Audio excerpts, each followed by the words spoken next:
তুলাৰ ৰাশি জাতক জাতিকাসকলৰ মাৰ্চ মাহৰ সম্পূৰ্ণ ৰাশিফল শিতানটো আমি সুন্দৰভাৱে জানি লওঁ আহক। 1 মাৰ্চৰ পৰা 31 মাৰ্চলৈকে এই মাহত আপোনালোকে জীৱনত নতুন ৰূপ দেখিবলৈ পাব আৰু ঘৰত মা লক্ষ্মীৰ প্ৰৱেশ ঘটিবলৈ ধৰিব। আপোনালোকৰ ভাগ্য বিশেষভাৱে সলনি হৈ পৰিব আৰু গ্ৰহ নক্ষত্ৰৰ পৰিৱৰ্তনো দেখিবলৈ পোৱা যাব। সেইকাৰণে আপোনালোকৰ এই মাহটো অত্যন্ত গুৰুত্বপূৰ্ণ হ'ব। আহক তেনেহ'লে সবিশেষ এই মাহটোৰ বিষয়ে জানি লওঁ। যদি ভিডিঅ'টো ভাল লাগে লাইক এটা কৰি আমাৰ মনোবল বহাব আৰু আপোনালোকৰ বন্ধুবৰ্গৰ লগত শ্বেয়াৰ কৰি তেওঁলোককো উপকৃত কৰিব। তুলাৰ ৰাশি জাতক জাতিকাসকলৰ স্বাস্থ্য এই মাহত অত্যন্ত অনুকূল দেখিবলৈ পোৱা যাব, কিন্তু প্ৰথম ভাগত স্বাস্থ্য সৰু সুৰা দুৰ্বল হৈ পৰাৰ সম্ভাৱনা দেখিবলৈ পোৱা যাব পাৰে। যিকোনো কাম আপোনালোকে কৰাৰ আগত বিচাৰ বিবেচনা নিশ্চয় কৰিব। শাৰীৰিকভাৱে অকণমান কষ্ট ভোগ কৰাৰ সম্ভাৱনা প্ৰথম ভাগত দেখিবলৈ পোৱা যায় যদিও শেষৰ ফাললৈ আপোনালোকৰ অনুকূল প্ৰভাৱ দেখিবলৈ পোৱা যায়। পৰিয়ালবৰ্গৰ লগত থাকোঁতে আনন্দিত অনুভৱ কৰিব পাৰিব। কৰ্মক্ষেত্ৰত আপোনালোকৰ পৰিশ্ৰম বৃদ্ধি পোৱাৰ সম্ভাৱনা দেখিবলৈ পোৱা যাব। পৰিয়ালবৰ্গৰ মাজত থাকোঁতে আন্তৰিকতা আপোনালোকৰ বৃদ্ধি পাবলৈ ধৰিব আৰু পৰিয়ালবৰ্গৰ লগত থাকোঁতে আনন্দময় পৰিৱেশ বিৰাজ হোৱাও দেখিবলৈ পোৱা যাব পাৰে। দীৰ্ঘদিন এটা কাম কৰি থকাৰ ফলত মনত হতাশাৰ ভাৱ অহাৰ সম্ভাৱনা দেখিবলৈ পোৱা যাব পাৰে।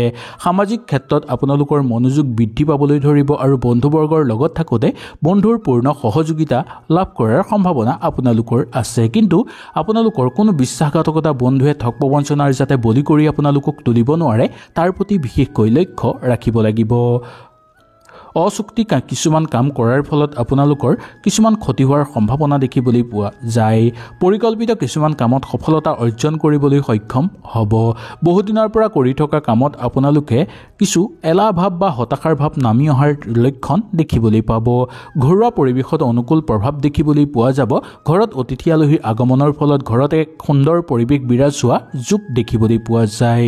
বৈবাহিক জীৱনত উজ্জ্বল দিন বা উজ্জ্বল মাহ বুলি ক'ব পৰা যায় এই মাহটো আপোনালোকৰ বৈবাহিক জীৱনৰ কাৰণে অনুকূল প্ৰভাৱ দেখিবলৈ পোৱা যাব। বৈবাহিক ক্ষেত্ৰত নতুন নতুন সুযোগ সুবিধাও লাভ কৰিব পাৰিব। মানসিক চাপ আপোনালোকৰ দূৰ হ'বলৈ ধৰিব আৰু নতুন নতুন ঘৰলৈ সুযোগ সুবিধা নামি আহিব। স্বাস্থ্যৰ প্ৰতি এই মাহৰ প্ৰথম ভাগত অকণমান লক্ষ্য ৰাখিব। শেষৰ ফাললৈ কিন্তু আপোনালোকৰ অনুকূল দেখিবলৈ পোৱা যাব। পইচা পাতিৰ আয় বৃদ্ধি পাবলৈ ধৰিব বা আৰ্থিক ক্ষেত্ৰত আপোনালোকৰ উপাৰ্জন বৃদ্ধি পোৱাৰ উপৰিও আয় বৃদ্ধি পাবলৈ ধৰিব। বন্ধুবৰ্গৰ লগত থাকোঁতে আন্তৰিকতা বৃদ্ধি পাবলৈ ধৰিব আৰু বন্ধুবৰ্গৰ পূৰ্ণভাৱে আপোনালোকক সহায় সহযোগিতাও কৰিব পাৰিব। দাম্পত্যৰ ক্ষেত্ৰত ইমান অসুবিধা দেখিবলৈ পোৱা নাযাব।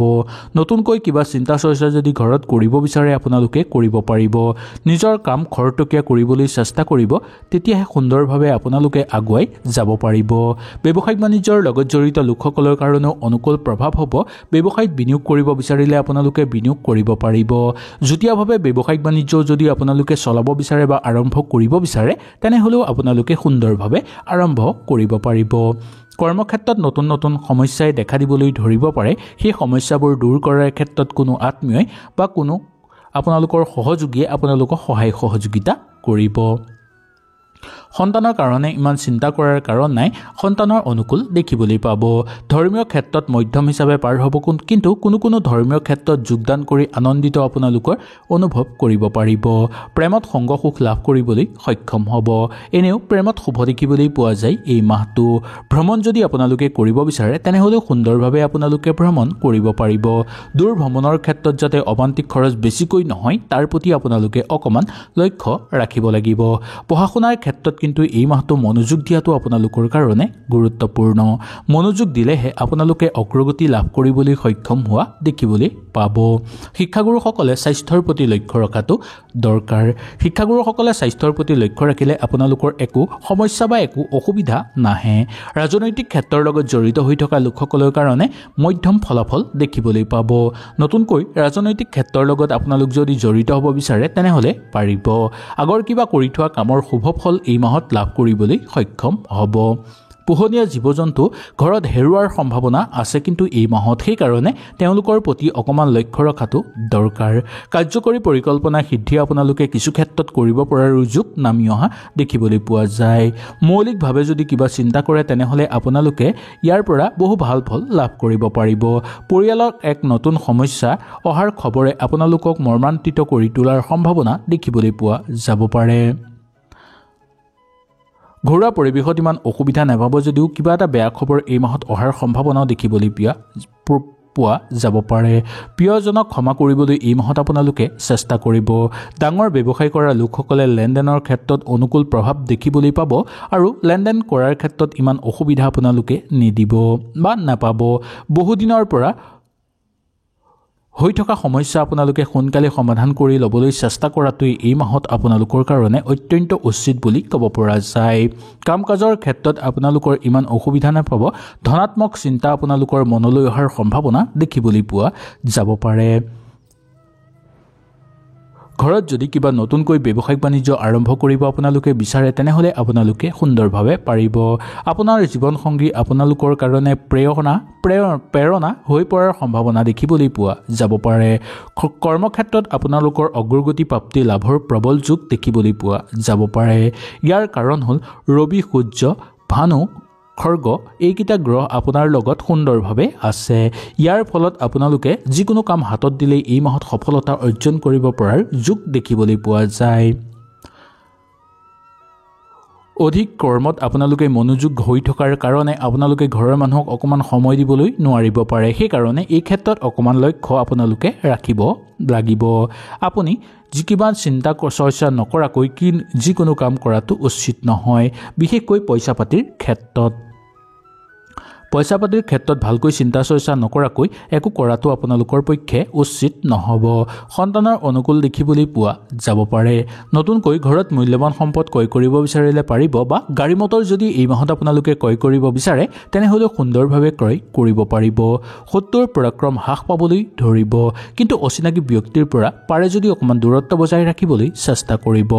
সহায় সহযোগিতা আপোনালোকে লাভ কৰিব পাৰিব ওচৰ চুবুৰীয়াৰ পৰা। মনৰ দৃঢ়তাৰ ভাৱটো আপোনালোকৰ হ্ৰাস পাবলৈ ধৰিব পাৰে বা মনত হতাশাৰ ভাৱ মাজে মাজে অহাৰ সম্ভাৱনা দেখিবলৈ পোৱা যাব পাৰে। পিতৃ মাতৃৰ স্বাস্থ্যৰ ক্ষেত্ৰত অকণমান লক্ষ্য ৰাখিবলৈ চেষ্টা কৰক। পিতৃ মাতৃৰ স্বাস্থ্য হঠাৎ দুৰ্বল হৈ পৰাৰ সম্ভাৱনা দেখিবলৈ পোৱা যাব পাৰে। বিয়া বাৰুৰ ক্ষেত্ৰত আপোনালোকৰ অনুকূল প্ৰভাৱ দেখিবলৈ পাব। বিয়া বাৰুৰ কথা আলোচনা কৰি চালে ভাল ফল আপোনালোকে লাভ কৰিব পাৰিব। ঘৰত অতিথি আলহীৰ আগমনৰ ফলত ঘৰত এক সুন্দৰ পৰিৱেশ বিৰাজ হ'ব যদিও অবান্তিক খৰচৰ মাত্ৰাও বা অৰ্থৰ খৰচৰ মাত্ৰাও বৃদ্ধি পাব পাৰে।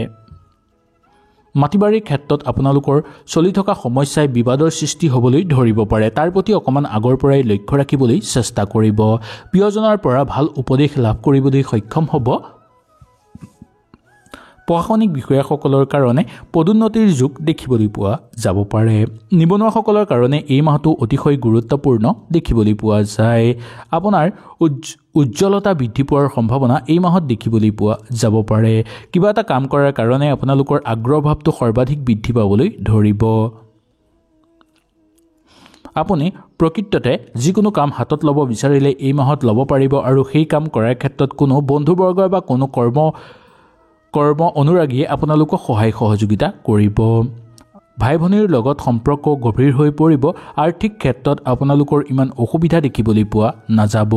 বন্ধুৰ লগত আপোনালোকৰ সম্বন্ধীয় কিছুমান কাম কৰাৰ সম্ভাৱনা আপোনালোকৰ দেখিবলৈ পোৱা যাব পাৰে। ইয়াৰ ফলত আপোনালোকে বহু ভাল ফল লাভ কৰিব পাৰিব। ব্যক্তিগত সম্বন্ধৰ ফলত সংবেদনশীল আৰু কৰ্মৰাগীৰ যোগ দেখিবলৈ পোৱা যাব পাৰে। কৰ্মজীৱনৰ লগত জড়িত লোকসকলৰ কাৰণে ভালেই দেখিবলৈ পোৱা যায়। গোটেই মাহটো আপোনালোকে ভালদৰে পাৰ কৰিব পাৰিব। আপুনি ব্যস্ততাৰ মাজত অতিবাহিত হৈ থাকিলেও আপোনালোকে ঘৰৰ মানুহক অকণমান সময় দিবলৈ চেষ্টা কৰিব লাগিব। আপোনালোকৰ জীৱন সংগীৰ কাৰণে যদি নতুনকৈ আপোনালোকে কিবা উপহাৰ আনিব বিচাৰে আনিব পাৰিব আৰু ইয়াৰ বাহিৰেও জীৱন সংগীক যদি ক'ৰবালৈ ফুৰাবলৈ লৈ যাব বিচাৰে তেনেহ'লেও সুন্দৰভাৱে লৈ যাব পাৰিব। আহক জানি লওঁ এই মাহটোৰ গোটেই সবিশেষ বিৱৰণৰ কথা। এই মাহটোত আপোনালোকৰ কেনেধৰণে কি পাৰ হ'ব আৰু শুভ সংখ্যা আৰু শুভ বাৰ কি হ'ব। এই মাহত আপোনালোকৰ শুভ সংখ্যা হ'ব 7 আৰু শুভ ৰং হ'ব ৰূপালী। স্বাস্থ্য অনুকূল হিচাপে পাৰ হ'ব যদিও পিতৃ মাতৃৰ স্বাস্থ্যৰ প্ৰতি অকণমান আপোনালোকে লক্ষ্য ৰাখিব লাগিব। ধন সম্পত্তিৰ উপাৰ্জনৰ বাট আছে, কিন্তু ভ্ৰমণৰ ফলত অমান্তিক খৰচৰ মাত্ৰাও আপোনালোকৰ বৃদ্ধি পাব পাৰে। পৰিয়ালবৰ্গৰ মাজত অনুকূল প্ৰভাৱ দেখিবলৈ পাব। প্ৰেমৰ ক্ষেত্ৰতো ইমান অসুবিধা দেখিবলৈ পোৱা নাযাব। চাকৰিয়ালসকলৰ কাৰণে অনুকূল প্ৰভাৱ দেখিবলৈ পোৱা যাব। মাজে মাজে ব্যস্ততাৰ মাজতো সোমাই পৰিব লগা হ'ব পাৰে। বৈবাহিক জীৱনত সুখ শান্তি বৃদ্ধি পাবলৈ ধৰিব। বৈবাহিক জীৱনত এই মাহত আপোনালোকৰ একো সমস্যাই দেখিবলৈ পোৱা নাযায়। হয়তো এই ভিডিঅ'টোৰ যোগেদি আপোনালোকে সুন্দৰভাৱে বুজি পালে। যদি কিবা অসুবিধা পালে নিশ্চয় মোক তলত কমেণ্ট কৰি জনাব। তেনেহ'লে আজিলৈ আপোনালোকৰ ওচৰৰ পৰা বিদায় লৈছোঁ। কালিলৈ পুনৰ আপোনালোকক লগ পোৱাৰ প্ৰতিশ্ৰুতিৰে আজিলৈ নমস্কাৰ।